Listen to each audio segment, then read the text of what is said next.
I'm James, and this is Producing Fun, a podcast about making games from a product perspective.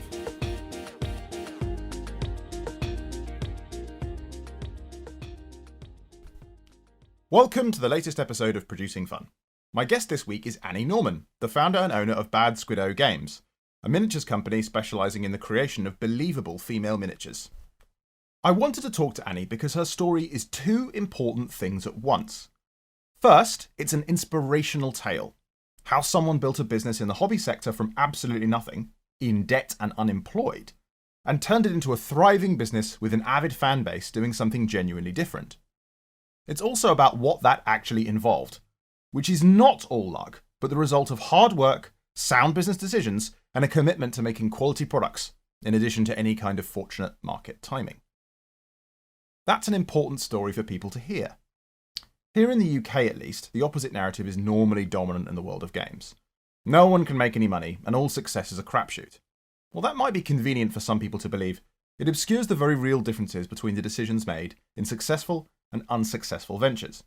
I suspect the real truth is the bitterest pill of all. Life isn't fair. You might still fail even if you do everything right, but if you're smart and you work hard, your chances really do improve a great deal. I say the world of games, but as a producer of miniatures, her business exists in what I always find to be a curiously parallel universe. The world of Wargame miniatures, where the aesthetics of the sculpture, not the design of the game, is far more important, commercially and critically. Indeed, Annie doesn't make games or rules. Her products, realistic-looking female figures from history and fantasy, are used in other people's games and as painted showpieces in their own right. From how the selfie plays a critical part of the miniature design process, to avoiding the false economies of insourcing, this chat was a wonderful mixture of curios, fun, and practical advice, applicable to almost any startup business. Annie is great fun in general, so I'm sure you'll find this as enjoyable as I did. We join as she describes what it's like to live and work in Nottingham, which is, as she puts it, the unlikely Hollywood of the miniatures world. So I chose to move here, of all places, because of the lead belt phenomenon. So there's a lot of companies based in Nottingham from obviously the GW. And then over time, I think as people sort of left that company, they then formed their own sort of larger companies. And it's just kind of splintered off and kind of made Nottingham this sort of miniatures hub of the UK. And I was moving anyway, and so I thought, where shall I move to? Let's move to Nottingham, give it a go. Know plenty of people around there, and I'm really, really glad I did move here. It's got a bit of an unfair reputation, I think. That's interesting. What is its reputation, do you think, as a place? Well, it did used to have quite a lot of gun crime, so it's got this sort of this sort of bit of a grotty visage, but no, it's lovely. I was pleasantly surprised. I moved here for Badsquiddo, and then ended up really, really liking it for Annie as well. Yeah. So. Oh, great. That's really fantastic. I mean, certainly when I, the one trip I came to the networking thing with the tabletop thing run by Needy Cat Games. Yeah. And I remember thinking, oh, this is actually rather nicer than I expected. Again, similarly sold perhaps a rather faulty idea of what Nottingham was like. And actually, it seemed quite nice, actually. And I was amazed at how reasonable it was, at least coming from London, anyway. Yes. And I think, I was told that, like, even the office space, for example, is very cheap. And I just think even just getting a desk in London is, like, insanely expensive. Yeah, definitely. And you have your own workshop, right? That you kind of do things in, right? So I'm in the same building as Needy Cat Games, which is super fun. Okay, yeah. And that's another reason why Nottingham is ace, because there are you pretty much can't go anywhere without bumping into other war games companies or someone from a war games company. They are everywhere. Not even sort of Tesco shopping is safe. Walking down the aisle, I'm like, oh, yeah. Oh. I do keep calling it the Hollywood of war games, but Hollywood of war games. They're that's everywhere. So great. That's so great. But the amount of people I've met since I've been up here, it has sort of coincided with Badsquiddo getting big sort of thing as well. But yeah, the amount of people I've met in that sort of either business connection or friends or both sort of manner since I've been here is just sort of skyrocketed. And it's good to be able to, I've been realising a lot lately that Badsquiddo is both smaller than people realise and larger than people realise at the same time. Interesting. It's a sort of TARDIS-like company. Yeah, and so it's still day to day in the office most of the time, especially with COVID as well. It's been just been me, and so that's where the business is smaller than you think, because if you see the office, it's not enormous. I'm still very much doing everything as sort of tightly as possible, which is something I like to talk about in a bit as well. So that scale of it is small, but then the business is bigger than people realize. So Yeah. it's this sort of crossovery type thing. Why do you think that is? Is it because there's like a misunderstanding of what it takes to run a business like that? But somehow at the same time being surprised by not being absolutely massive? I'd really like to know what your thoughts are on that. So before I set up the Badsquiddo, I found that I thought a lot of companies were bigger than they are. So a lot of the smaller miniatures manufacturers in my head were making loads more money and consisting of way more people than they actually are. So I've kind of just realized that's, it wouldn't be that much of a stretch to think that's how a lot of people see my business, because you don't realize till it's the sort of thing you just don't really think about, It's not till you're sort of in that land where all it, like the process and the manufacturing and how things work. So I've always been really open about it being a one Annie business, though we do employ a lot of people. It's all contract sort of work, or freelancers and things like that. There's no day-to-day sort of payroll person. So that makes it really small in that sort of sense. But then just as the size of the business, as in the amount that we sell, or just the range that we've got, all of that, I think is a lot bigger than a lot of people realize, because they just see the Annie. So yeah, that sort of, it creates that, sort of wraparound. So yeah, you kind of just see me bimbling along going, you think, well, what a tiny company. It's just sort of, just Annie going, but Annie is working on way too many things at once. And it's also that part of growth of the company as well, where I'm in that typical part where you start needing to delegate more, needing more people in, but not having that spare funds yet. So it's makes sense. So it's that classic issue where, as you said, because just as you'd done from the outside, it looked like, oh, there must be loads of people involved in making these miniatures. Yeah. And actually it turns out, no, actually there can just be one person who is subcontracting out loads of different kind of work.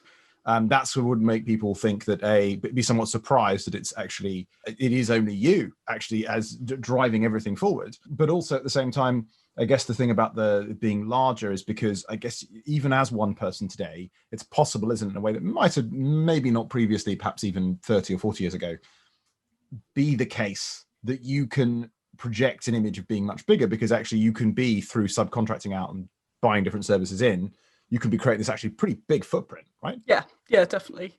On that note, how many miniatures are there in your range then? I should know this. I looked it up a while ago. It's a lot. It is a lot. I'll have to get back to you on it, but yeah. Have you got like a ballpark number, like just approximately, just to kind of help the listeners work out like roughly how many miniatures, so they can start getting a sense of how overworked you are? In terms of the female minis that not the Scenics range that we've got. So there's okay. So you've got a Scenics range as well. Yeah, we have like, it's almost two businesses in one really at this point as well. So it's gone pretty huge. So yeah, we have this huge range of resin Scenics, and then we have the Believable Female Miniatures project as well. So between them, they're just growing all the time. But yeah, in terms of the female minis, I don't know. It's got to be at least 500, if not more. And that would be kind of a set of, like, there'd be like sets. Would that include? In terms of minis. So yeah, some of them are on their own, some are in sets of 4, stuff like that. But there's a lot of miniatures. So actually that means the individual sculpt, so this would be like an individual design effectively. So if I understand what a sculpt is in this context correctly, could be more than 500. Oh no, I was saying that was about that many minis, and I'm probably way off as well. So okay, but so off the top of my head, I should totally know these numbers. Anyway, well, I mean, regardless, even if you're 100 out, that would still be an absolutely enormous number. That gives people, I think, a bit of a scale of kind of what you do. I find this question of being able to do so many things on your own really, really interesting, because another person who does that is Jamie Stegmaier of Stonemaier Games. Yeah. And his annual revenue is about $18 million last year. So I think that's really interesting, is that you could have a business of that scale as a one person run business that doesn't actually have any other employees. Yeah. That seems kind of amazing that it could scale to that point. What's required, I guess, to do that? What do you think? What's needed to kind of to do that with only one person? Or and is that even possible? Do you think? I'd like to say it was for your company. Having tremendous organization. Okay. It's obviously a point in the business where you can kind of go one way or the other, and I feel like I've very strongly gone towards this particular way. I'm sure we will end up with more than just me at some point, and that would be lovely, but I can't see us necessarily becoming that sort of huge warehouse style company, because I'm very much a fan of outsourcing and not doing everything in-house. And with miniatures manufacturing, I think maybe sometimes the older way is the very much all in-house, having everything done in your one place. I think that's when costs can just bubble a lot as well, very suddenly. So, people start growing. Again, with any business, it's the same sort of thing. You start growing and then you go, right, now I need more infrastructure, I need to move to a bigger place, get more staff, but you're not growing at the same amount as those expenditures are going up, sort of thing. And that's when they can just sort of cave back in on themselves, which has been something I've been really, really conscious about. So for now, then, your plan is very much to keep it as probably just you for now, unless there was some exceptional reason that something came along that seemed like an employee would be the right. Yeah, I would love, this is where I end up getting loads of job applications. Not yet. Not yet. But what I would love is almost like a shop manager type person that can just do a lot of that, that's freeing me up to do more of the bits that I'm more interested in, I guess is the word, or where my skills are better suited, because the amount of things I have to do, occasionally that's a really good point of confidence for me, where I think, damn, I can do a lot of things. Not necessarily, all of them are amazing, but they're all very much, passable.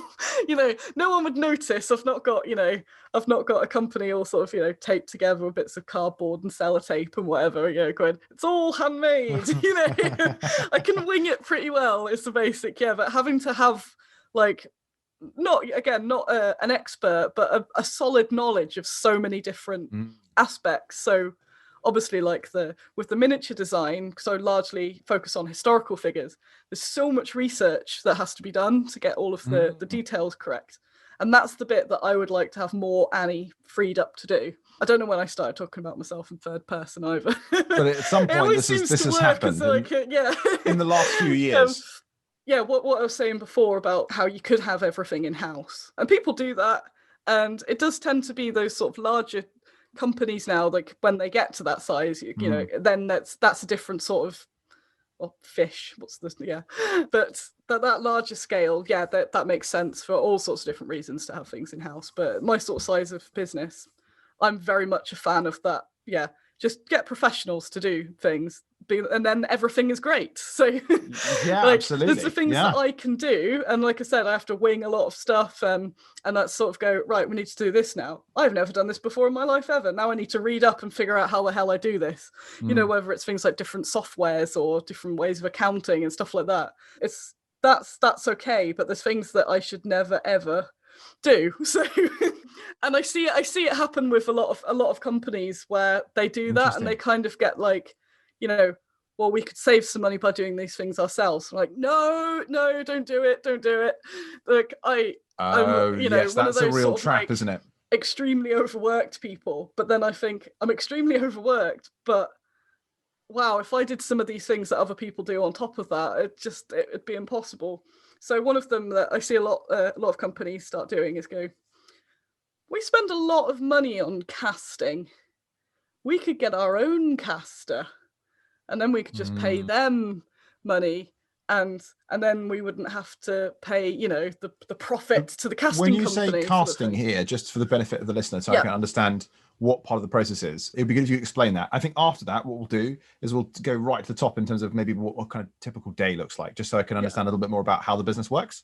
But what do you mean by casting in this context? So the miniatures we have are made in metal and resin. Right. And yeah, that's basically once you've got your original, you sculpt, that's then made a mold of, and then the casting is the main manufacturing process. It's So quite casting the actual final figures, output yeah. figures from a mold that's been previously made by a mold maker. Yes. So those figures that will then go into the packets and be sold. So those sort of final pieces that, yes, people can learn to do it themselves, and you can get your own, buy the machines, do it in-house. But you're always going to be at that sort of mercy of having a caster, and then if something happens to that, not that they die, Wow. they leave, they get another job. Oh yeah, maybe they die. I've made it dark, but yeah, you're then reliant on them. And then so if there's a problem with that one person, or maybe you're wild and you've got two of them, but it's still a bit shaky. That's what I was talking about of scale, because at that point it is one or two. If you're a much larger company, you've got a whole team and it's different, different matter. But I think other than doing that, then why wouldn't I use a company that's got professionals that have done this for a very long time? They've developed the skills to just, obscenely good levels, and have everything in place to make the best miniatures possible. It's just, for me, a lot of people go, oh, it's about time you start doing in-house casting. I'm like, no way. Why would I do that? It's really interesting. So when I spoke to a manufacturer who I believe you work with, Louis Downs, in a previous episode, as he spoke more and more about the process and what was involved, it was very clear to me that this is a hugely highly skilled specialist area. Yes. And certainly if the thought of, I'm going to have to cast some models now, or get someone in who just does casting without any of the ability to, for example, the resilience, because obviously Louis employs multiple people who can do that kind of work. So that if someone is sick or unavailable, there's always ability to continue producing product. That sounds like a nightmare. It sounds like it's just taking on a lot of risk, or like not really a lot of cost saving, really. Exactly. And even through, the last year and the pandemic, I've had barely any sort of interruption or anything to the manufacturing, because they've got all those systems in place. So that's actually more stable than having that sort of system in-house.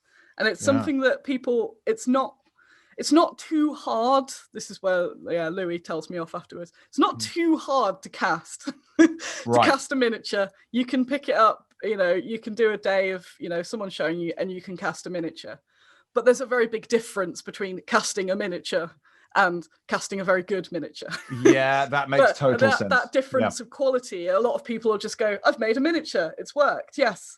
Why would I pay someone like Louis' company to do this when I can just do it? Like, yeah, it's the same as with anything. Like, yes, you have made a miniature, but it's not very good, is it? Yeah, that seems critical, doesn't it? And particularly because, I mean, this comes to me something to talk about immediately about the whole attraction of miniatures is an interesting question, because for me, I would have assumed that production quality is really important, because they are aesthetic objects first and foremost, in a way that board games can be enjoyed. They can look terrible sometimes, and people can still have an amazing time with them if they're very well designed from a gameplay perspective. That isn't really true of miniatures, is it? Because they're aesthetic objects. Especially if, like myself, I only produce miniatures. So that's it. It's not like I've got a game system that I can kind of go, that I can say the minis suck, but the game's really good. It's like I've just got miniatures, and that's another thing that I see people sort of doing, where they'll try and save costs on something like the miniature, say by using a less good caster, and go, but we can get these for much cheaper. Like, but that's your product. That's the whole thing. Everything is about the figure. Yeah. So why would you not have the figure as good as it can possibly be? So that's something I'm absolutely happy to, because when sort of people get together and chat about all different costs and stuff, I'm aware that the costs of mine are a lot, but it is just like, why wouldn't you do that? There are other ways you can sort of skimp and save, like me having a way smaller office than I should have by this point.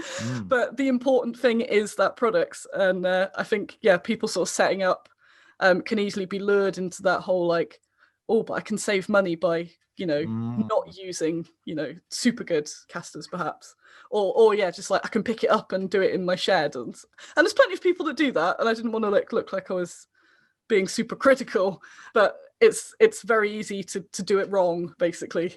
And yeah, there's plenty of lovely people that do very lovely castings in their shed or their spare room and that sort of thing. It depends what you want out of the business, though. You know, whether you want to stay as that sort of size and it's a bit of a hobby project, you know, a bit of a side thing to your day job, or whether you want it to be that sort of larger company. So there's all that sort of tied up in it as well. I would have thought that there would be a problem at your scale, right, in terms of people who would have the adequate capacity to make the miniatures. So you produce them in such a volume that someone who's doing it in their shed, even if they've spent a lot of time getting really good at it, is going to struggle from a volume perspective, right? Yeah, exactly. I have had in the past, I've had the sort of shed casters. So it's been absolutely lovely. And now at this point, when I switched over to using CMA, Louis, that was the point that was really starting to take off. I was really pleased that I noticed that beforehand. I didn't wait till it got out of control. Yeah. You know, I thought, you know, right now our output is, you know, it's not scary, but the way it's growing, it's going to get scary fairly soon. And again, if I'm using it, even if it's a casting company where it's one or two people, that can disrupt as well, because, you know, they're ill or they go on holiday, and that can sort of spanner everything. This is interesting, though, that there's quite a lot, as I understand it, in this industry, within the sort of casting side of things, where there are a lot of businesses that are similarly micro businesses of people producing small quantities, right? Yeah, most of the Wargames minis companies are a lot smaller in terms of people than a lot of people realise, because there's even ones larger than me that seem somehow even smaller, if that makes sense as well. In that terms of like, their output's larger, but they're still just, mostly like one guy that organises everything. But specifically, even for something which I think is probably a bit of a surprise for me when I learned this, manufacturing, right? Not just, because I think we're used to thinking about manufacturing as being quite a big scale process. If you look at what the factories in China do in terms of manufacturing games and the quantities, that is an operation with so many people involved. But actually, there are lots of these sort of micro manufacturing companies in the wargame space in and around Nottingham. And I guess some of those are the people that you're bumping into at the supermarket. But so the size that we're at now and the amount that we order, I can only think of, apart from obviously the casters we use, there's probably one other company out there in the UK that would be able to handle that amount, which is something that I find really interesting. Interesting. More and more companies are popping up, because the barrier to entry is always a lot smaller, and probably even more so. That'd be a whole other episode talking about digital sculpting and that sort of, it's a lot easier to be able to set up a company, which is great. And I'm one of them. So I can't go, there's all these companies starting. I'm one of them. But the infrastructure's not there. Even the shed people. There's just not many. The shed folk. They're all going to email me after this going, how dare you? The lovely shed dwellers. Exactly. There's just not. But even with all those people, because there's a whole load of those sort of microcasters out there as well. So between like everything that there is, that side's not really growing as much. So it gets harder and harder to sort of find that good, reliable caster as well. So that's been a whole adventure in our growth and just sort of learning things along the way. But we've been with CMA for the longest now, and hopefully forever, because they're awesome. But there's not that much in that sort of, that the core of it, actually making the minis. And I get a bit concerned that it's a bit of a dying art sometimes, that, interesting. Like a lot of the people I know that cast are fairly old as well, and it's not something you just kind of pick up at any point, is it? Any other sort of hobby or something. The machines generally are quite old, and that's why it gives me some hope. Say companies like CMA that are constantly employing and training new people, because that's a lot where it hasn't been sort of passed down, because it will be somebody casting in their garage till they kind of retire, and that's it. Well, that's interesting, isn't it? So it's almost like you can see the kind of hobby origins of it. Yeah. Something where people, it's being done on this kind of hobby scale, but as probably those kind of hobbies in general, like it feels like craft hobbies, and particularly, maybe this is just purely supposition from my head with no evidence, but the kind of craft hobbies amongst men seem like they're becoming less popular. So I think about things like, in the 60s, there was like a huge boom in hobbies around things like making model aeroplanes. And it kind of reached a real peak at that point. And then since then, there's this funny thing that fewer and fewer men have been interested in crafting things. Yeah. And I guess if that's the result, then potentially you're losing out on that talent pool that was once there for casting, it feels like it's in a similar ballpark to me. Yeah, you could say that was part of, in general, that maybe, you know, a lot of hobbies sort of dying out, or due to, again, it's a whole thing for another, but that's, again, being totally speculative. Something like, you know, like video games, you know, there's a lot of a lot of things are a lot more digital than they used to be, you know, so yeah, I'm not sure. That's an interesting one though, for sure. Yeah, I find that interesting. Okay, all right. Well, let's talk a little bit about what a day in your life looks like, because I think that would help make the company a little bit clearer as well. In fact, actually, before we do that, let's first if you could introduce a little bit more about what Badsquiddo Games is and why you set it up. So Badsquiddo Games, we manufacture 28mm scale female miniatures.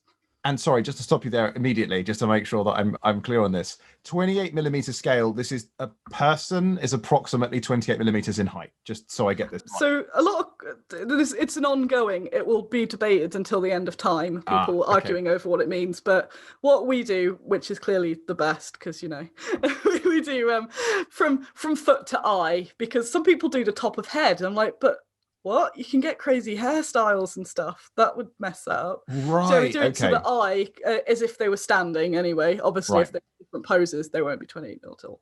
But yeah, when I'm describing to people outside of the sort of hobby, I just say, yeah, they're about 3 centimeters. And that's an easy way to, you know. Miniatures are about 3 centimeters. Yeah, they're about 3 centimeters. Apologies, I wanted to ask that question because it's something that I'd found a lot when I it's one of these kind of pieces of terminology from the scale miniature world that when I first heard it, I was like, I'm not quite sure I understand this. It's 28mm of what? You know, like a map scale is like 1 to something.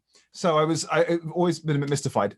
Understanding it's from approximately the foot to the eye line of a person, it makes sense. And as you said, it even makes even more sense if you just say the models are about 3 centimeters tall, which is even easier. Anyway, sorry to interrupt you. Please go on. Mind blown. So yeah, we manufacture figures at about 3 centimeters tall.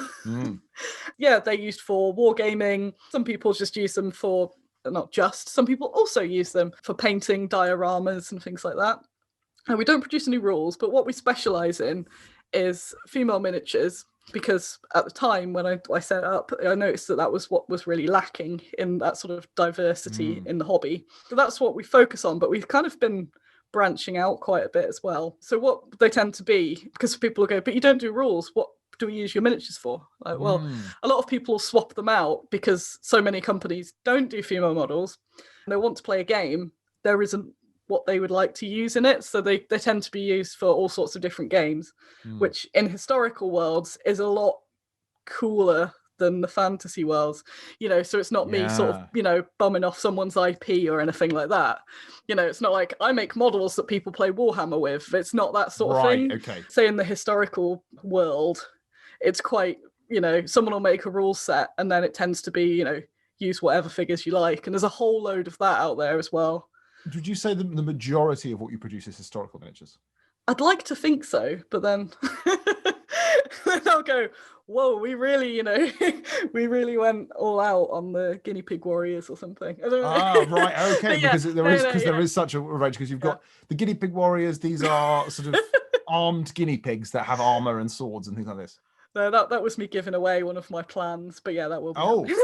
Sorry, no, it's good. Inadvertently trailed the next big range that's coming up. Yeah, had it here first, but yeah, it probably is. I'd like it to be, and I do get distracted. Sometimes the sculptors get distracted as well, and depending on who it is, I sometimes just let them go off on on whatever little sculpting adventure, and that's how some of the other ranges have sort of come about, where I didn't have plans to do something, but the sculptor made me, you know, one and went, I was just having fun, and, you know, do you like this? And I've gone, now let's make loads of them. Yes. But as well as ladies, so it's again mostly lady figures.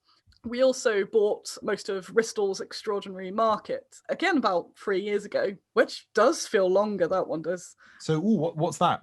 He was a scenics company in Poland, but he was fed. That ties in quite nicely, actually, because he was a sculptor. He still is a sculptor, but he also was casting and running the business.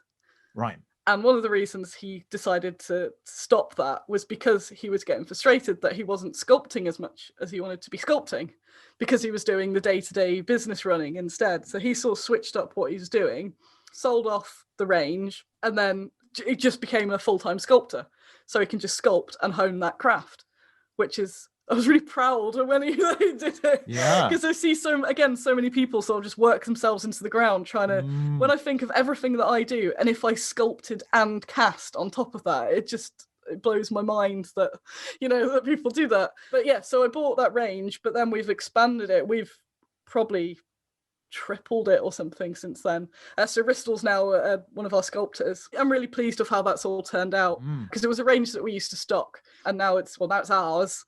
And it's just the combo of me and Ristel are both our weird brains. I've just been creating like the best stuff ever. Right, fantastic. Because we do a lot of chatting about, what we're going to make there. Like this is a deadly duo. So the creative processes is that, generally speaking, you will be coming up with a kind of concept, right, for some miniatures. Yes. Then the sculptor might also have some ideas, and I guess this partnership with Ristel is one where he obviously, because he was previously running his own company publishing as well. Yeah, he's got lots of great ideas that he keeps inputting into the process. Oh yeah, he has some amazing ideas.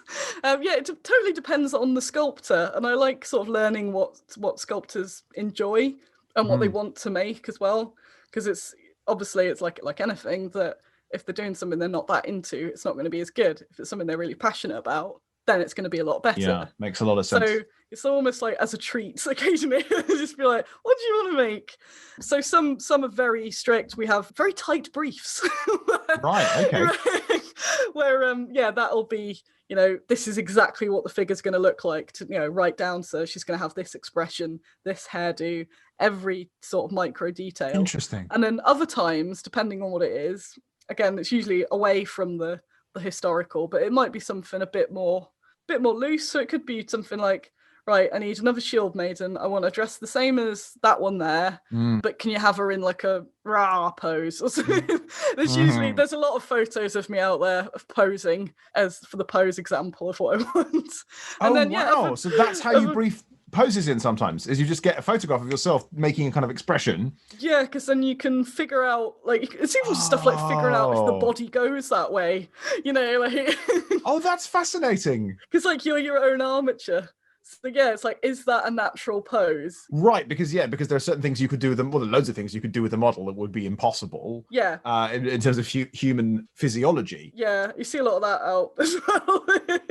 Oh, that's fascinating. Yeah, I love doing that when I'm being a bit mean and see something that I think, what have they done there? Not on a Badsquiddo, of course. Of course not. Of course not. But this is part of your quality control and design process, right? Is that actually you're doing that part of it to make the brief tight, so that you don't have that problem.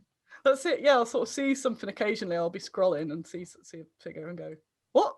And then I find myself in pulling all sorts of weird poses, trying to be, is that even possible? Can someone even do that? Yeah. So yeah, I like that. That's one of my testing processes. Can my body go like that? So where do you get your ideas from? How do you start with? Because you could make a miniature of anything. I mean, if you're in the category of women, well, that's 50% of all the possible biological forms that have gender. So that's obviously pretty broad. That's a pretty broad brush. So how do you narrow that down and work out what miniatures you're going to make rather than others? It tends to be what excites me the most, really. And there's always the sort of the business aspect as well, because it's a lot of money to make even just one miniature, the whole process. So it's got to sell. You can't just go, well, that'd be cool. It's got to sell. So then you've got to look at ways, what games might be out there that it could fit into, all those sort of parts. And largely though, it's what I'm particularly interested in. If I see something and think, yeah, that's cool. That's like, what was it? I like to, the sort of basis of the company is making minis. One of my cheesy taglines is minis that younger Annie would have really enjoyed painting and playing with. Right. Like the figures that my little self would sort of appreciated. So yeah, it'll be just things that I think are really cool sometimes. So especially with the historicals, I'm looking at it now. I have an enormous specialist bookshelf that's all women in history books. Right. I'm trying to like get them all at some point, but I have this massive library. Yeah. Anything that's been written Yeah. about women in military history or just standard history, I've got all of that, and then I'll just sort of be flicking through various ones, and maybe it'll be an old photograph or a bit of information. That'll be the thing that makes me go, oh, and then suddenly it's escalated and there's like a whole range. So the Soviets range, for example, is I think our largest one, especially with the latest stuff. And this is women of the Soviet Union. Yeah, It's World War II. Around World War II, right? Yeah. Yeah, like that range came about because we've just released, well, on Kickstarter, we've just had a whole like massive bunch of it. But that very start, the start of it was me looking through one of those, because I've got in the books there are sort of specialist books where they really delve deep into one particular topic. And then the broader ones, which are the sort of like, you know, coffee table books, the 50 women that you should learn about before you die, and those sort of books. Right. And it was one of those I was just sort of flicking through, saw the Night Witches. So the Night Witches that were bombers, Soviet bombers in World War II. And they were called that because they're just sort of silent and gliding. They were like low-flying, gliding bombers. Right, okay. And I just read about them and went, I know witches are cool. And then before I knew it, I was on this like humongous World War II binge of just sort of learning everything about women in World War II in the Soviet Union. Right, yeah. It's escalate, yeah. The classic kind of down the Wikipedia rabbit hole. Yeah, that kind of thing. And then that one ended up in me on various translated Russian language websites, books and stuff that. Just I go really that was just the first sort of bit of interest. Well, I guess that makes sense to go quite deep, right? Because the historical research is such a big part of what you're making. Oh yeah, It's like it's got to be more than the BuzzFeed article or whatever. Yeah, which was funny because somebody basically said that to me at one point. I think it was on Twitter or something. They said to me like, "Don't believe everything you read on all these clickbait articles." Like, no, I don't. I don't see a BuzzFeed article and go, "Wow, that's fact. Let's make a model of that." I don't need to look any further into this at all. So the research does go deep, especially with the World War II, because it's also I find it really fascinating, and there's so many photos, which also helps. So you can get really down to your precise detail with that. Whereas some of things like Dark Ages, you've got a bit more room for speculation or a little bit of rule of cool, things like that. Right, yeah. As in you can have something like, it would be wicked if it was like this, even if I don't have any historical evidence that someone like this would have done this. I'll just use it anyway because things like we don't really know and it's cool. Yeah, there's always a bit of rule of cool in there. Right, yeah. So it's not anything that's too crazy, because then I just put them into my fantasy figures, but yeah, it should be something like this sleeve design might look a bit cooler than the other sleeve design. We have no idea if they used either sleeve design, so I'm going to go for the cool one. So there's more sort of artisticness in those. But yeah, when it comes to World War II, you can get everything precise. And I really enjoy the challenge of that. And I'm much more a fan of books than the internet, for just the obvious reason that they tend to be a bit more... not filtered. They have to go through processes to get published. Yes. Whereas online, especially with things like cool women from history, a lot of websites just nick off other websites, and before one article, it is everywhere. And it might not be that well sourced. Yeah, if there's inaccuracies now, it almost becomes a new internet truth. So that's part of the research fun as well. Because there's one that drives me wild every time I see it, and it's one of those like this woman is really cool, and they use a photo of an entirely different woman, and every time I see it, like someone in the comments but it's the sort of thing you wouldn't know. It's just because because it's been endlessly repeated and copied, because it's like, okay, there's an inspirational woman, here's a great story that gets copied without really checking the facts to make sure that in fact is this that person, even that photograph of them. But that just shows how stuff gets picked up and just sort of thrown around. Which, what that Twitter guy said was absolutely correct, but I thought it was funny that he had just assumed that was what I did. There is this whole, I've read like a bit of an article, and think when they do make cooler headlines as well, so it'll be like, Lagertha from Vikings was real, and then it's this whole, and then you're like, no, giving you ideas of, we found a female skeleton, therefore there must have been entire colonies of fighting women and stuff like this, Right, exactly. So they can almost get too excited on the other side of it. Yeah. So I really enjoy wading through all the different research and trying to come up with what I think is correct, but sometimes being 100% correct with the models, like I said about the rule of core, Yeah. isn't necessarily the best model. So it's got to also look like a really cool model. Yeah, there's a compromise there. Yeah, so there's all that, and there's sort of like, it's almost like they become symbols, I guess. So I've had it with some characters where it would be like, say, a woman from history. She never shot anyone, but maybe she had a gun, or there was some reason she's linked to a particular item or whatever that she probably won't walk around with every day. But if you put it on there, right, it's like a really cool, sort of like a little nod to that sort of thing. Yeah, that makes sense. So they're the bits that I really like putting in. Obviously, like, if it fits, you know, they're not like, I don't know, armed with a gun and then they've got like a basket of puppies or no, actually that's a bad example because I do that. I totally do that. How much do you think that contributes to the commercial success? Like, do you feel like you go above and beyond the Call of Duty, or do you think that actually is a big part of why they sell? Yeah, obviously the cooler a figure is, the more people are going to want to buy it. And when I started off, I set the company up at quite a useful, a lucky time, if that makes sense, because people were starting to question that why there wasn't as much women's representation in wargaming. Right, yeah. Or the figures that were there were all very scantily clad, so there wasn't much choice. Yeah, exactly. The kind of classic bikini armor figures, right? It's pretty much when we started off, all you see before that. We had kind of had the luxury of people buying because of what they were. So they're like, it's a female model, it's got clothes on, we'll buy it. But you can't, like, when you're setting out to change the world, when you're doing that sort of thing though, you can't have that forever, because what you want is for there to be lots, you know, not just Badsquiddo, obviously, you want that to be the norm. So then you can't have people buying your figures because it's a woman with clothes on, because that's wild when you consider it the other way around. If people are like, oh, I'm going to buy off this company, they've got men with clothes on. you know, so it's the point where it's like, okay, what's the angle here? Because there was a little, you know, maybe even just a few months into it, I started thinking about that. I'm like, well, I want people to buy the figures because they're really cool figures, not because they're women with clothes on. Right. Like, that's obviously a bonus, but I just wanted to go, that's a cool figure, and I just want that Makes cool sense. figure. So there's a funny way in which that is like an early stage advantage, because you're doing something that's genuinely different. It's kind of amazing that it is genuinely different. But it's like women with clothes on. What? So you make those miniatures, and initially, obviously, that's enough. And it might be that they go well beyond what they need to in that sense already in terms of quality. But as you said, anyway, in the long term, to make this work, they've got to just be great miniatures in general, because presumably it's always improving as well. Other people are already doing this, surely. Yeah, and that's awesome. Because I get people like, such and such has done a woman with clothes on. I'm like, yes, this is good. I'm not there going, I must be the only company. Like, that would kind of defeat what I'm doing. Imagine that. You demand a monopoly on women with clothes on.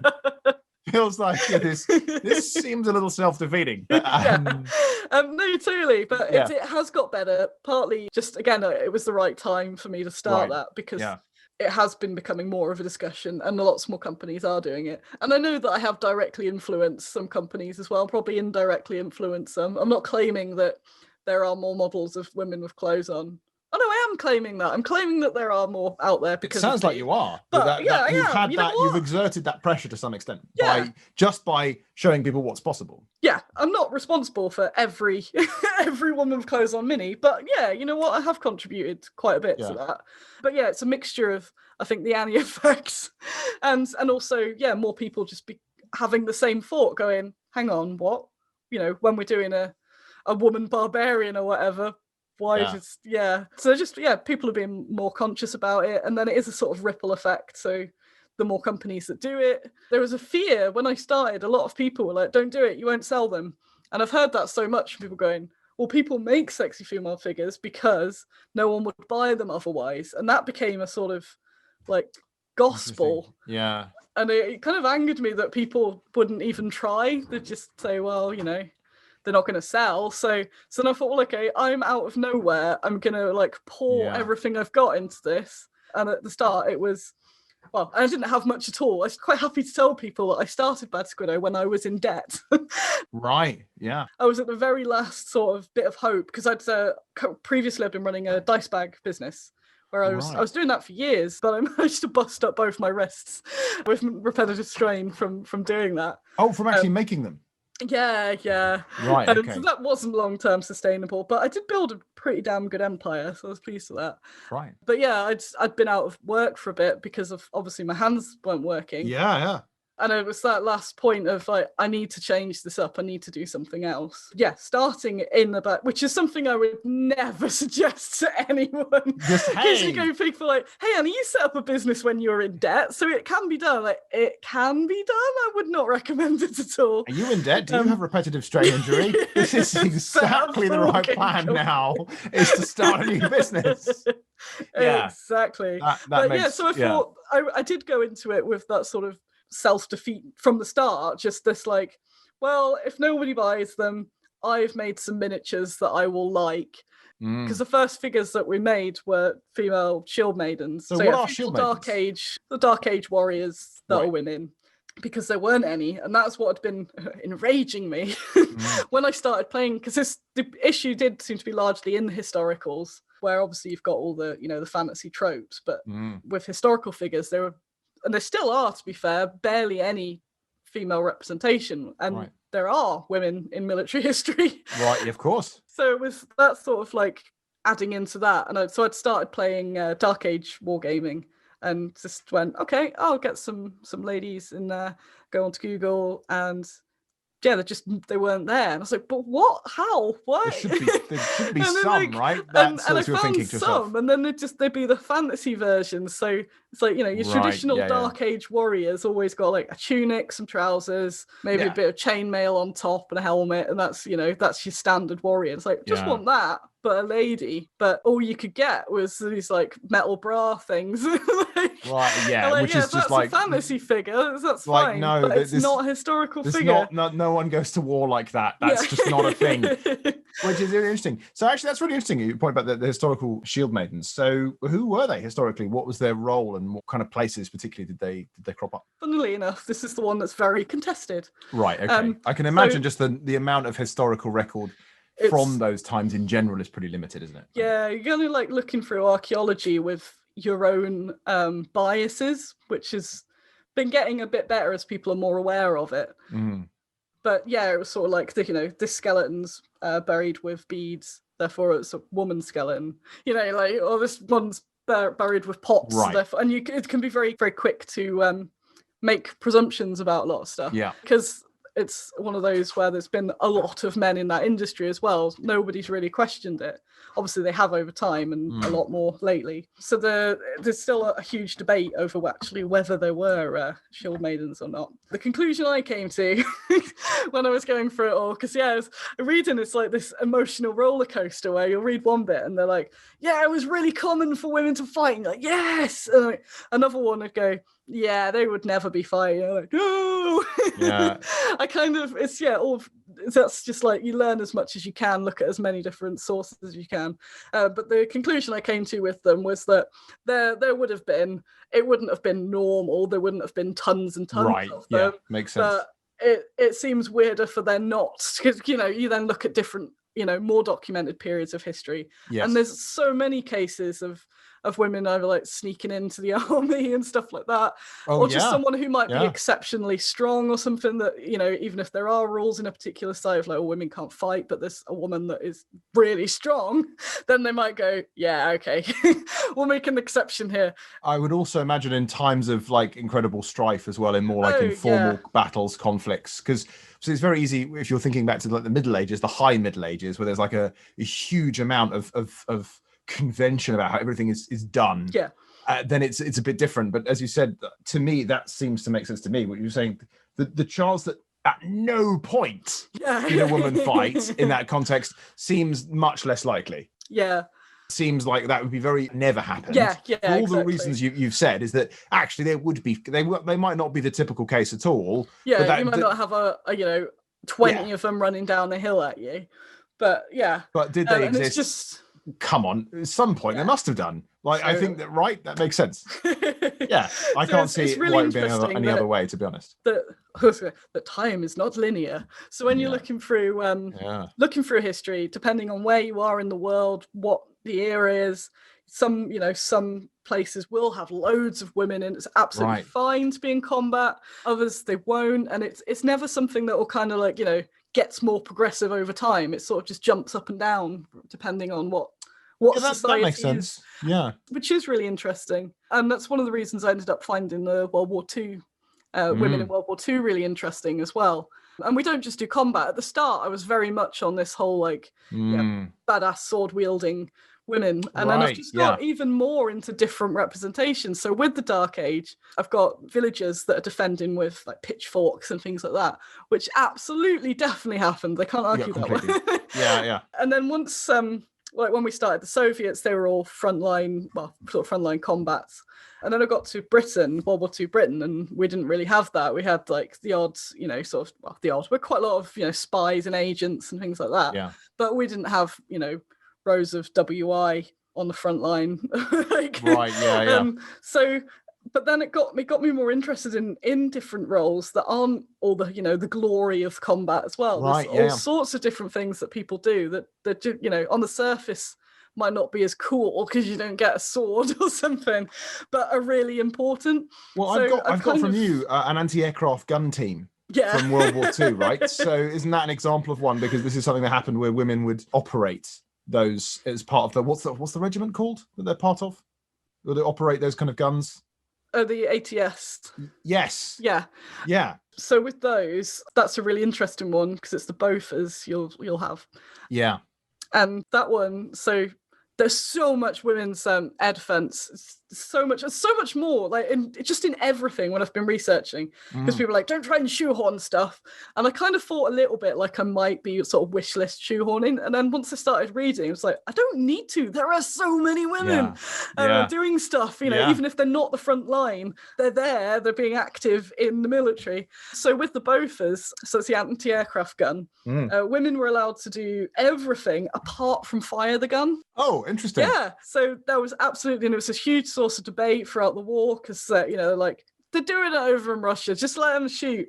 Yeah, exactly. They're doing everything else. But no, you could load it, you could do everything, but you couldn't, like, pull the trigger, basically. So in that kit, and I like that bit of detail, so in that kit, there's an option, so you can there's male gunners and female gunners.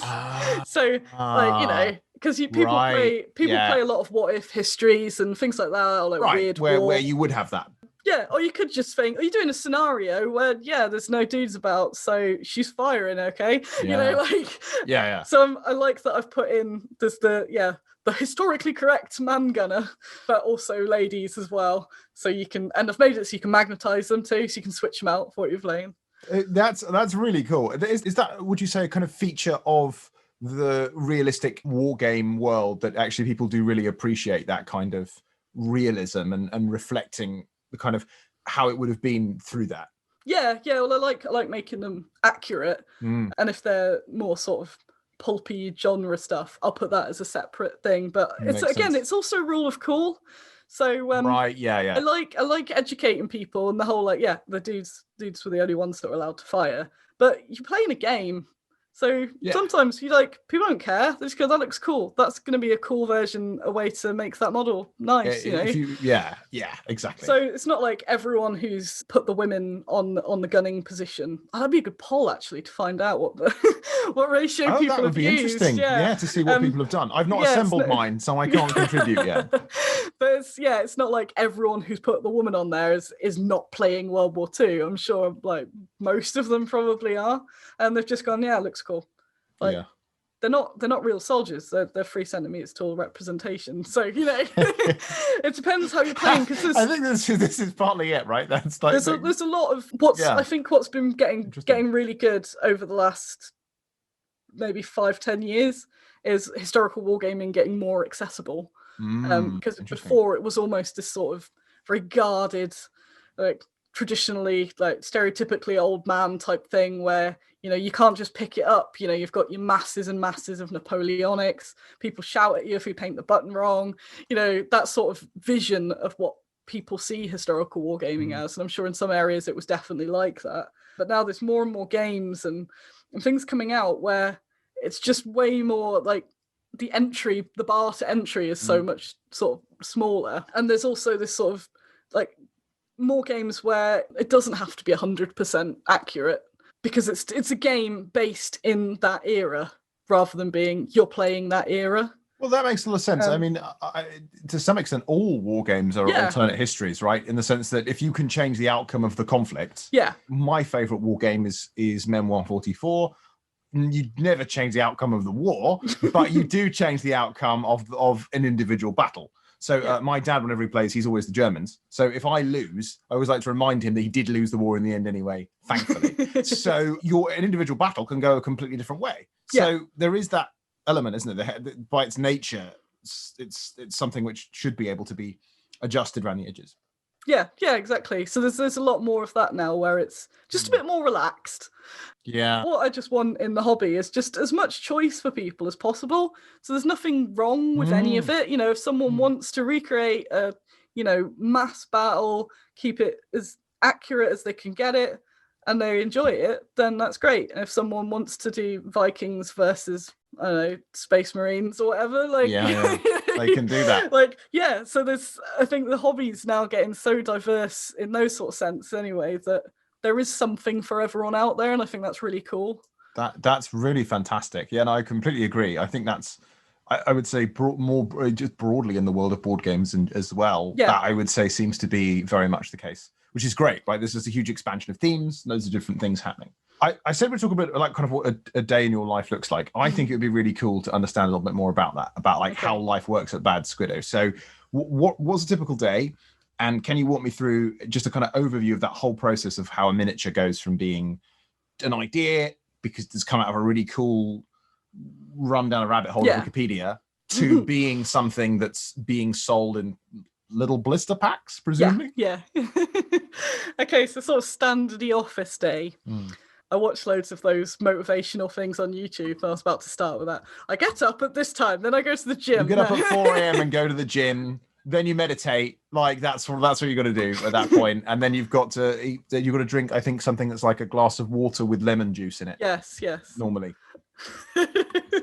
For a long time, I was getting up at 5 o'clock. I've intense. moved it forward a bit. That's because I'm a morning person, so I do like getting up early, and I feel like I fail from about 4 o'clock onwards. So if I can use my personal optimal time, then so I get up, go to the office. So I'll go over to the office, and then just various sort of things that will happen throughout the day. So the first thing will tend to be checking orders, check the web orders, pack any of those that have sort of come through. Depending on the day. So if it's a Monday, it's usually quite a bigger task, sort of midweek, maybe not so much. So it'll be sorting through the orders, any emails, any queries, if there's been any issues, got to do all that. I'm supposed to not be on social media too much. I keep meaning to do the schedule where you schedule loads and loads of stuff, and then so that I'm not then going, right, now I need to update the social media. So because I've failed with that at the moment, that's the thing I'll do. So but also check all of those, because there'll be messages through there as well. And then I just sit around till about 5 and go home. No.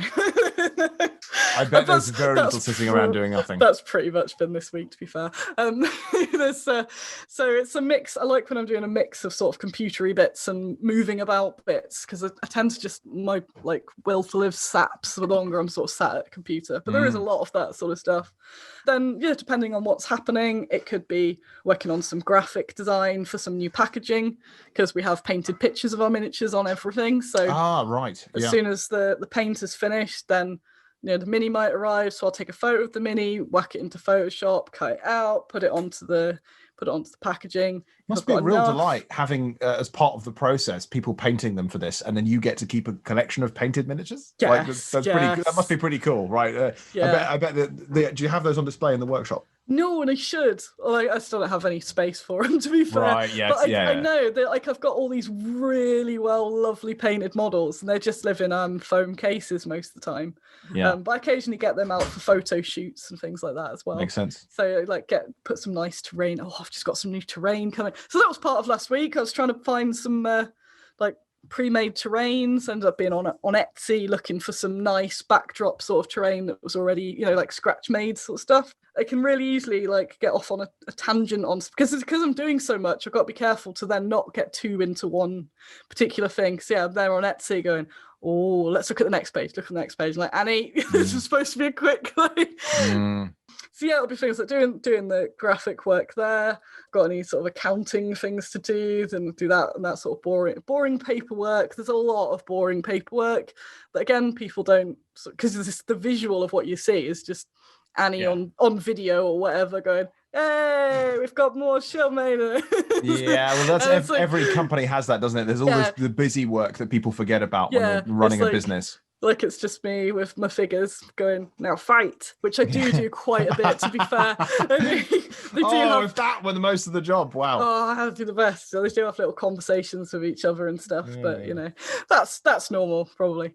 So yeah, other things that may occur during the day. I could get interviewed about something. I don't have to write. Maybe if I've got a new miniature coming out, I have to write the info for it for the website, as well as take the photo, then make the thumbnail images. Maybe I've got a newsletter, so I've got to do all the newsletter aspects. There really is that whole wearing many hats.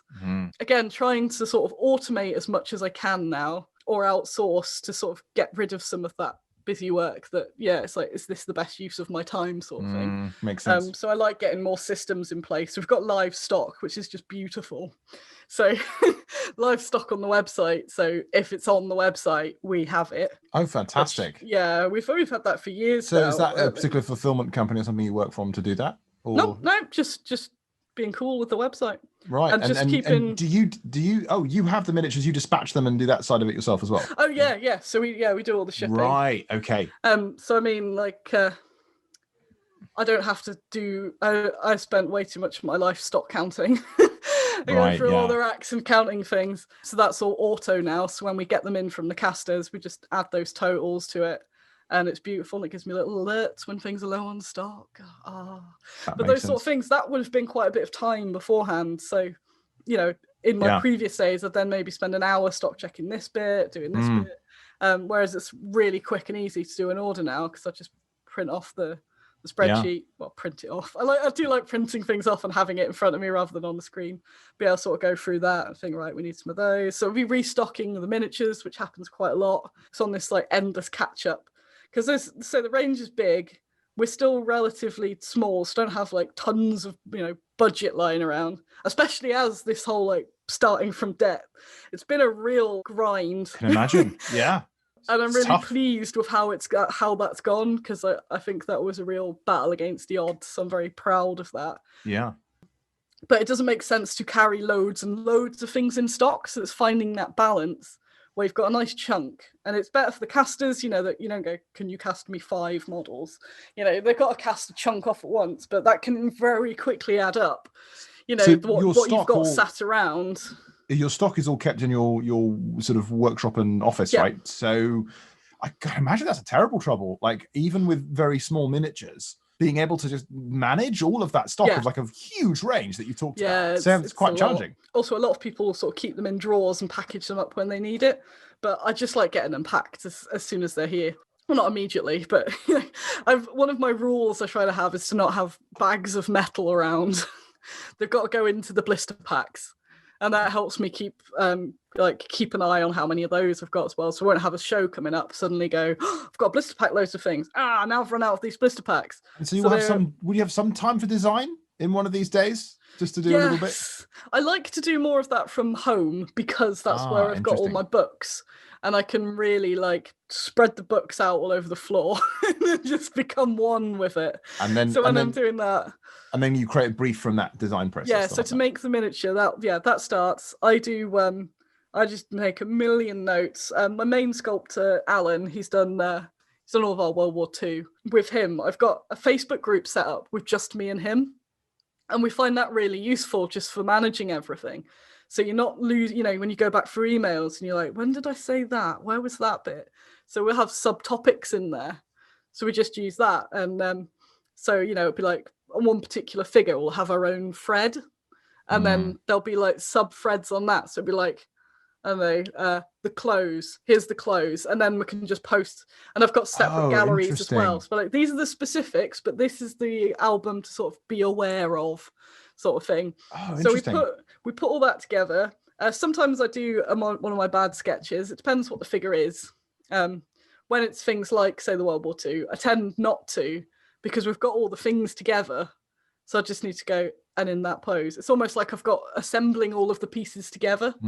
So it's not a from scratch sort of design. So we go through all that. So sometimes I'll do one of my awful sketches, which they're very good at, and they do the job basically. It's one of my sore points when people go, "Can I see your concept art?" I'm like, no. Interesting. But it doesn't need to be. So a lot of what people show as concept art isn't concept art. It's refined art, because the more you draw it, then if you need to make a change, that's a whole other, thing to change it up.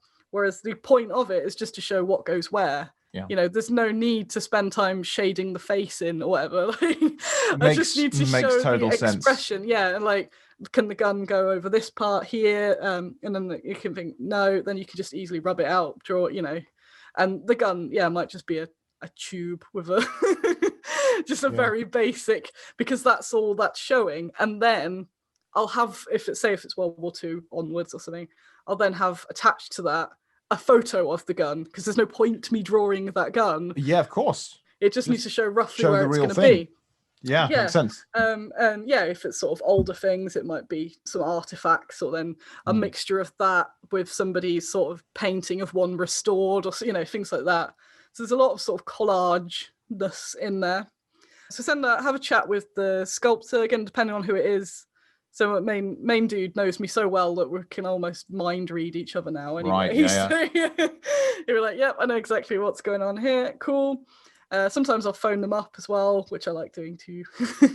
So it's not just all that sort of emailing back and forth.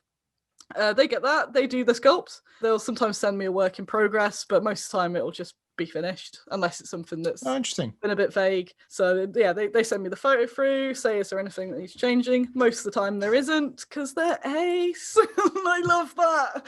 I love that they arrive and they're just like, this is perfect, awesome. Or like, that's could really you just fantastic. do that really small thing? Because and having that confidence now, like the people that I work with, I love that I just know that they'll do it ace. That seems incredibly valuable, because my experience on that side of things has been, there are some people where I'm working with them on that basis, but it's often been a bit tougher than that, getting a lot of art produced. It's been a ride to get to this point. So I'm like 100% happy now with the casters. And it's that like the trio, the casters, the painters, and the sculptors, because they make the figure. This is the benefit of finding a working relationship like that, I guess. And it's about doing that, and how valuable that is. Really solid there. Because I've gone through various different of all of those three, sort of in that, especially in that sort of shaky start period where you're trying to find your feet and stuff like that. I'd had a whole bunch of bad experiences as well, and now like being at that stage where I'm just so happy with the people I work with, and I also really like them as well. I know it's not always necessary, but it's just like when you get on with people, even in that professional sort of capacity, it just makes everything easier. And I just think the people that work with us are ace, and I'm just so happy, like, because like it's fantastic. They're the ones that make the figure, so it's important. They're important, which is another thing when I was thinking about mistakes people make as well, where they go, well, that sculpt's that much, I can get a sculpt for cheaper. Like, again, it is a sculpt. It's definitely a sculpt, but is it a good sculpt? Because the sliding scale cost for sculpts is all over the place, as you can imagine. It's art. I can imagine. So it's like anything. You can get them for a £5 or £1 million. It's kind of that varies. But I'm so happy with that team I've got now, that just like the combo just makes everything. It's really satisfying. That's so great.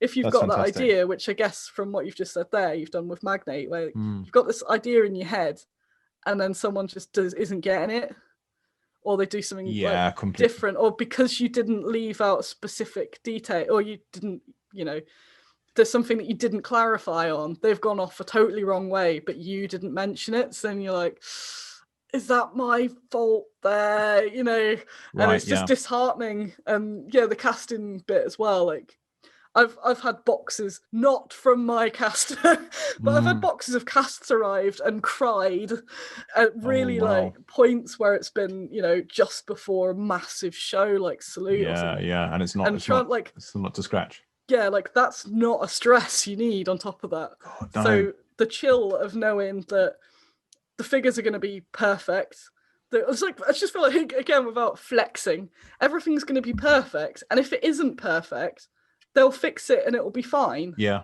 Like, there won't be an issue. They won't go, well, that's what it's like. The very Completely. rare time I might have had like something that we've missed on a figure, like maybe like I think there's one where a finger had got lost in the mold or something. I know that once, if there's something like that does happen, that it's going to be fixed so quickly, and I don't need to worry about it. It's not going to be like, well, you don't really need that finger, do you? Yeah. Which happened before, which is but yeah, I've had that. Like, such a perfectionist. No, I just like them to have all of the fingers. No. It makes sense. It makes a huge amount of sense. I mean, this is something exactly I've felt with the kind of final production of Magnate is just like, well, this is like my baby. I want it to be really right. It's got to be right. And when something's not quite there, you're like, no, we do this. It's got to be, as close to perfect as is humanly possible, really. It's hard, and it was for me at the start, because I kind of have no business background. I have learned it all as I go along, which again, when I'm like giving myself a pat on the back, I'm like, you've learned business along the way whilst being in debt and learning all of these different things. But it's at the start, it's just things like people management. I've done a bit of it, but having to tell someone to change a piece of art and stuff. Oh, like, that's a big thing. And you just like, part of you's just like, yeah, it's fine. And there's been bits where I'd, in the earlier days gone, yeah, that's fine. And then it's bothered me forever. I'm like, why didn't I just tell them to do the thing? Like when I thought that bit could do with just that little change. But I go, no, it's fine. That's very good. Like, never upset artist. But it takes a long time for me to get to that point of being able to sort of go, no, that's incorrect. But again, luckily I don't even need to do that anymore, because it's interesting you say that. I mean, that sounds like a wonderful place to be in, because certainly in my experience is that there's a lot of skill in briefing anything to any kind of artist. So that makes a lot of sense. Well, I think we're kind of running out of time a bit now. Okay. So unfortunately, because I think we could, to be honest, we could just keep going for ages. There's so many more things that I would love to ask you and love to talk about this. But before you go, I really wanted to know what your top advice would be for people that want to run a miniatures company. Maybe they've heard what you've said. Sounds like, oh my God, that sounds actually really cool. Like, and there's a huge wide open field of different things you can make, right? Because you can make a miniature of pretty much anything. Yeah. So what would your kind of top advice be? Let's say top 3 pieces of advice. Okay. Someone who wants to run a miniatures company like yourself. Okay. Make something you're interested in and that you have a passion for. Don't go, okay, this particular type of figure is selling a lot now, so that's what I'm going to start with. Right, yeah. If you happen to like it, that's fine. And it, like I said before, it makes sense to do something that is financially viable. But it's very hard to make money. I feel like in my little, my size company and that sort of around that, I do feel like I am doing very well. But I'm still not, in my Lambo or anything. I'm still working really, really hard and having beans on toast, because it's just this constant reinvestment. So even when stuff's going really well, it's why people are like, but how come you always skin? Like, because it's just going back in all the time. And it's that growth bit. And that's with me being successful. There's so many companies that start up and they don't really get anywhere because it all, goes wrong. But if you're doing something that you're passionate about, it makes it so much better.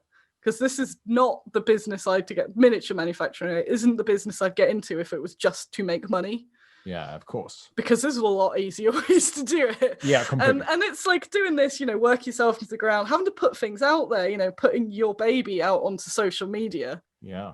Some guy just there trashing it immediately. Yeah. Things like that. Like, there'll be days when I just go, why am I doing this? Like, this is awful.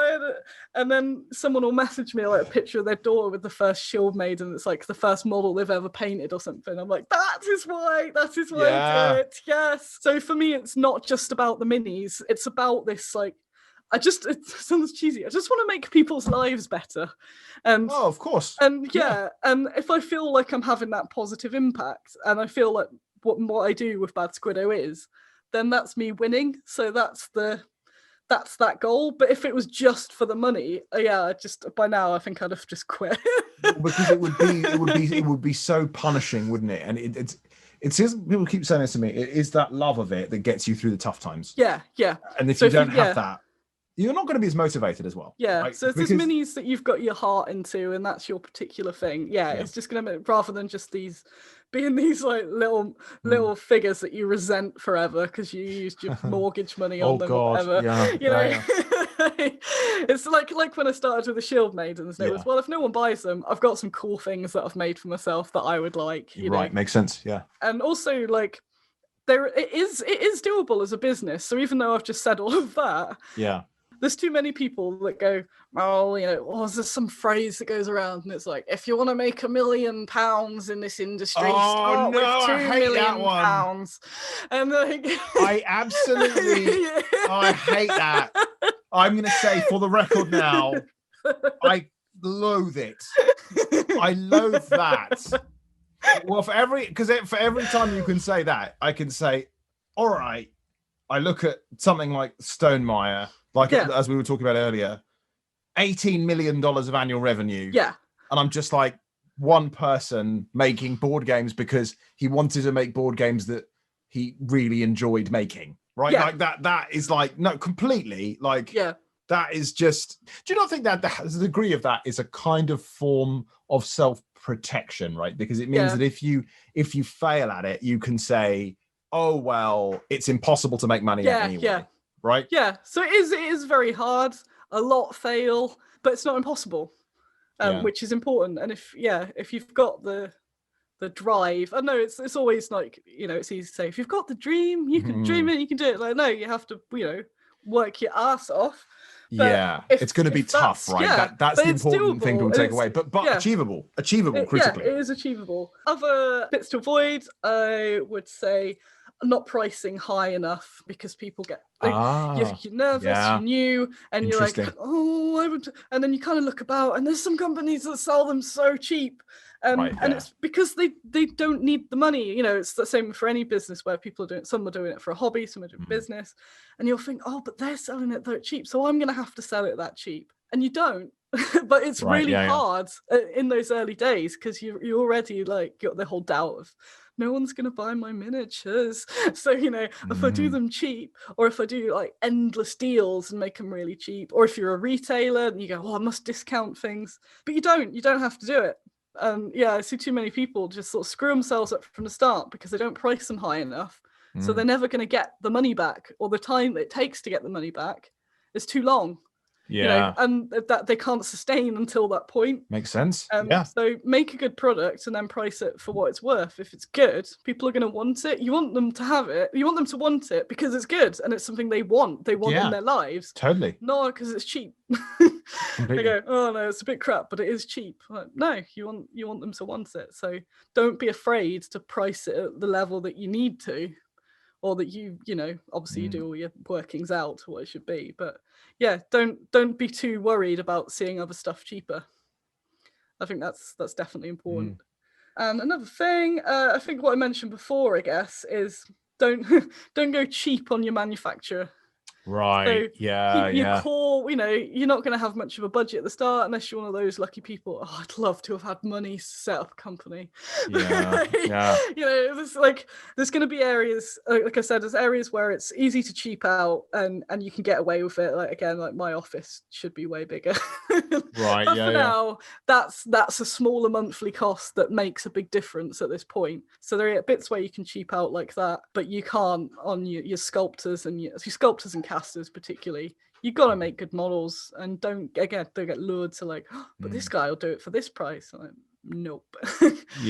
That is your product, so you want your product to be good. So don't be lured by that potential extra profit because you're not going to sell as many if they're crap. So that product extra profit's not there. Amen to that. That seems like a really, really good advice that people seem to get wrong all the time when it comes to making products, which is thinking, well, look, wherever the cheapest option is the one I should go with. And generally, whenever you do the cheapest way of doing it, there's nearly always some other pain involved in the process. Oh yes. That counterbalances if you just paid more money for it. It's something I think everyone has experienced. Yeah. And it is wise to keep in mind that you've got to assess your options carefully. Yeah. When I do my autobiography, I'll put all of my horrors in there.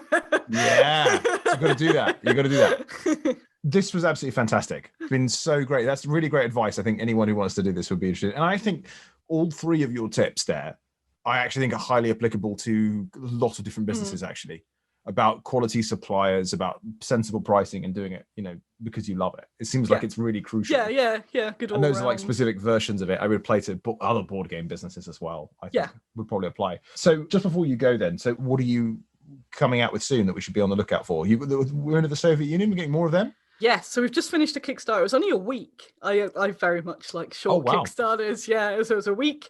That went wild. So we're currently working on getting the stretch goals sculpted for that. But that pledge manager will be open probably a few weeks. But it means that even if you've missed it and you're thinking, oh, these sound interesting, you'll be able to join as a late backer for that. So keep an eye out for loads more World War II ladies. After that, we're actually doing a short fantasy Kickstarter. Because again, this was an exact example of the sculptor just kind of making one fantasy mini, and then we're going, okay, maybe a couple more. Yeah, these are really good. Let's do this. Now we've got a really nice little set, so I'd like to put them as a small Kickstarter. It'd be nice after doing a huge one like the World War II. It'd be a little one like that. We do a mixture of Kickstarters and normal releases though, so there's always something coming out. The Scenics range is just going wild. The things getting molded at the moment they're just immense. And so there's just everything. There's always something happening around Badsquiddo. Do you check out any of the links that I assume you'll put somewhere? Oh, absolutely. Links in the episode description, as always, to links to get to buy those lovely miniatures. I mean, like I said, owning that Bofors gun set, it was so cool. Like, it was a pity I've not had a chance to put it together yet. Like, I don't know when I'm going to get around to that because I'm not really much. I'm not much of a modeler. Like, I don't really make models mostly. So I love finished miniatures, but I don't love the process of getting to finished miniatures. So collecting is a hobby in itself. But... Yes, exactly. It's the same because I really want them to see the light of day, to be honest. I think maybe I'll get someone else to assemble and paint them. Maybe that will be what I should do. But that's really cool. Well, thank you so much again. There's so much to learn from there. And I think it's so cool to hear about your business and how the whole thing works and how all the different things you do every day. And let's hope that maybe it won't be beans on toast forever, and that at some point soon, some people can take some stuff off your plate. Yay! Thank you very much. I've had lots of fun. It's been really good chatting about different things as well. So this I felt was very interesting.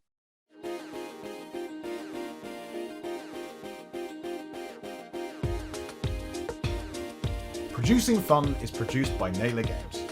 If you enjoyed the show, follow us on Spotify, Stitcher, or other major podcasting platforms.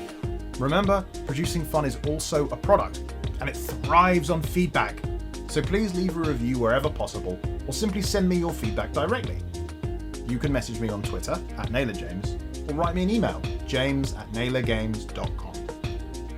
Until next time.